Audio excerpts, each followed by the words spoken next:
1940. Europe is burning. Germany has already crushed Poland. France is weeks away from surrender. Britain is alone, outgunned, and running out of time.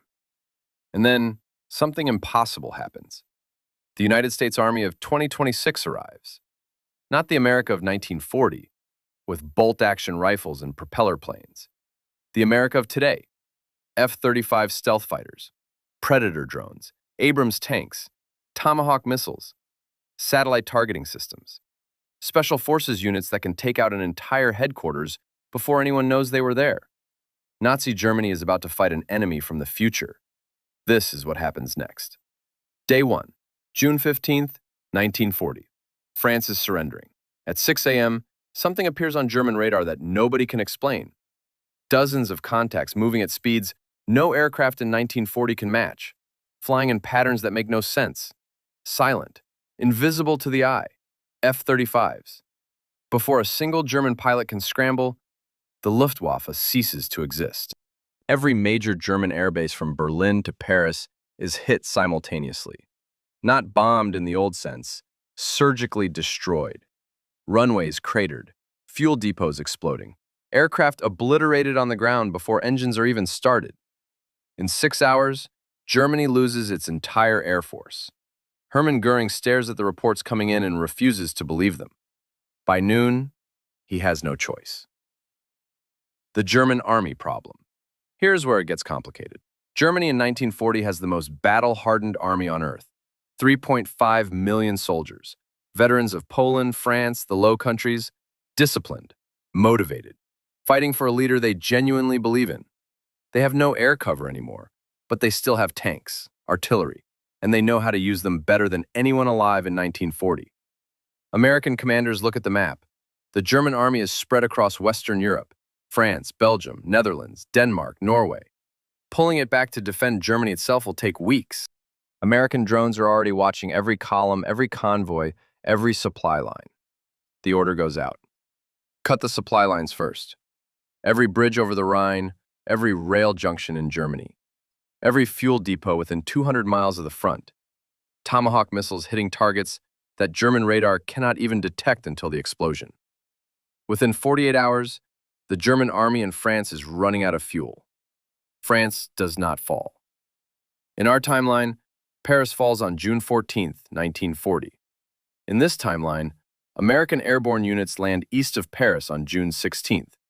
Not hundreds of paratroopers in slow Dakota transport planes, modern C-17s dropping entire battalions with night vision, body armor, and firepower that German infantry simply cannot match.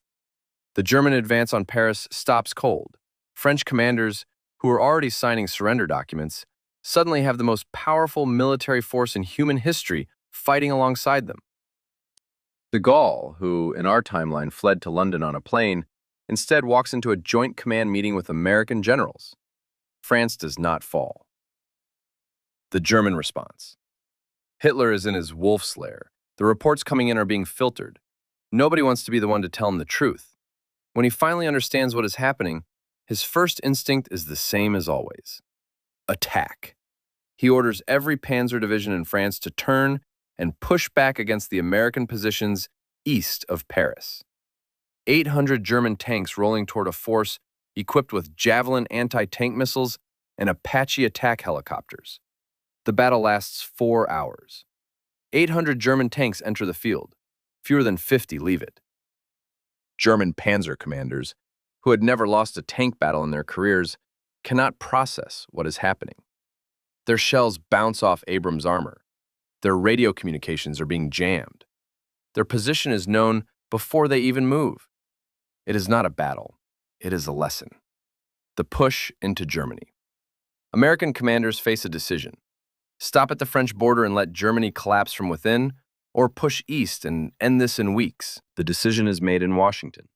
Push. American columns cross the Rhine on June 28, 1940. German infantry fights hard. These are not cowards. They are soldiers who believe in what they are doing. But belief does not stop a Javelin missile. Courage does not jam a satellite targeting system. City by city, the map changes. Frankfurt, Stuttgart, Munich. German civilians watch American vehicles roll through streets and cannot understand what they are looking at. The machines are from a world that does not exist yet. Berlin. Hitler refuses to leave. American Special Forces units, Delta Force, and Navy SEALs are given a mission that changes the entire course of this war. They do not bomb Berlin. They go in quietly. 3 nights after American columns reach the outskirts of the city, a small team penetrates the Führer bunker through a route that German security never imagined needed defending. The war ends not with a massive battle for Berlin, it ends in a basement.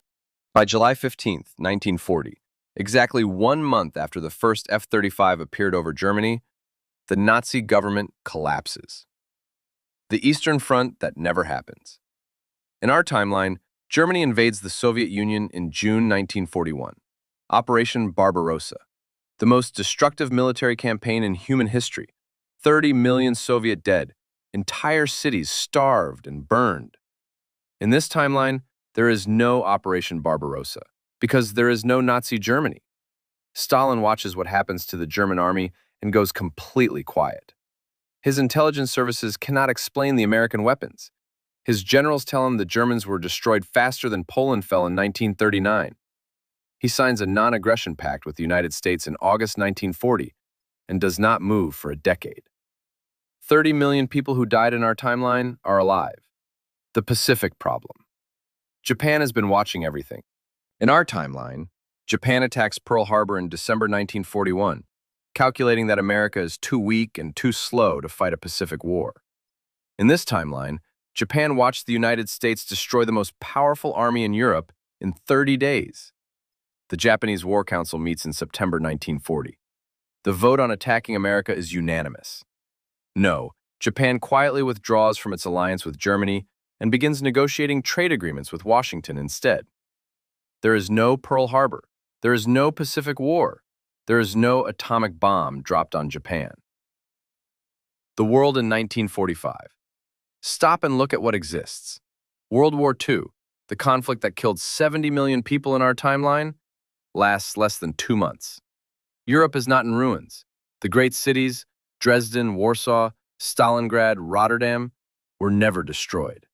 The Holocaust, which murdered 6 million people, was stopped before it reached its full machinery of death. The Marshall Plan is not needed because Europe was never leveled. The Cold War never develops the way it did, because Soviet expansion into Eastern Europe never happens. Germany is occupied but not divided. There is no Berlin Wall, no Iron Curtain, no Cuban Missile Crisis. The world America accidentally built. Here's the problem nobody expected. America won too fast and too completely. With no Cold War to organize around, no Soviet threat to unite against, the Western alliance fractures immediately. France, Britain, the liberated nations of Europe, they have their freedom, but they have no common enemy to focus on. Political chaos spreads across the continent. Germany, occupied but not destroyed, begins rebuilding faster than anyone expected. By 1950, German engineers, who in our timeline went to NASA and the Soviet space program, are working on technologies a decade ahead of schedule. Japan, which never fought a Pacific War, never lost a generation of men. Its economy explodes in the 1950s, even faster than our timeline. The world of 1960 looks nothing like the world we know. No NATO, no Warsaw Pact, no nuclear arms race, just a planet that got handed a second chance by an army that arrived from the future and left before anyone understood what had actually changed. 1 month of modern warfare, and 70 million people who got to live. History is not changed by years.